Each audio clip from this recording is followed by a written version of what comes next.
کے سابق chairman P T I اور بشرا بی بی کے خلاف غیر شرعی نکاح کیس کے چاروں گواہان کے بیانات قلم بند کر لیے گئے۔ کیس کے چوتھے گواہ محمد لطیف نے عدالت میں بیان ریکارڈ کرواتے ہوئے کہا ہے کہ سابق chairman P T I Bushra be be کے گھر آتے تھے اور وہ بشرا بی بی کے ساتھ کمرے میں چلے جاتے تھے۔ غیر شرعی نکاح کیس کی سماعت سول جج قدرت اللہ نے کی۔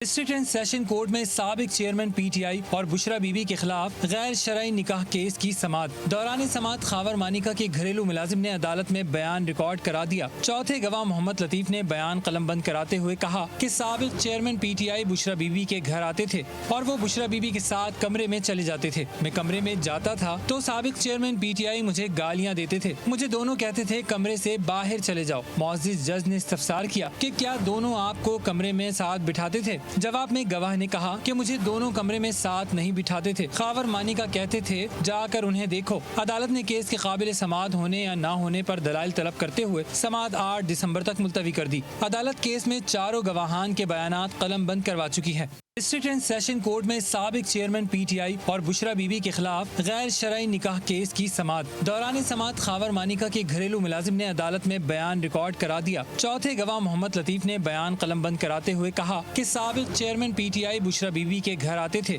اور وہ بشرا بی بی کے ساتھ کمرے میں چلے جاتے تھے۔ میں کمرے میں جاتا تھا تو سابق چیئرمین پی ٹی آئی مجھے گالیاں دیتے تھے۔ مجھے دونوں کہتے تھے کمرے سے باہر چلے جاؤ۔ معزز جج نے استفسار کیا کہ کیا دونوں آپ کو کمرے میں ساتھ بٹھاتے تھے؟ جواب میں گواہ نے کہا کہ مجھے دونوں کمرے میں ساتھ نہیں بٹھاتے تھے۔ خاور مانیکا کہتے تھے جا کر انہیں دیکھو۔ عدالت نے کیس کے قابل سماعت ہونے یا نہ ہونے پر دلائل طلب کرتے ہوئے سماعت 8 دسمبر تک ملتوی کر دی۔ عدالت کیس میں چاروں گواہان کے بیانات قلم بند کروا چکی ہے۔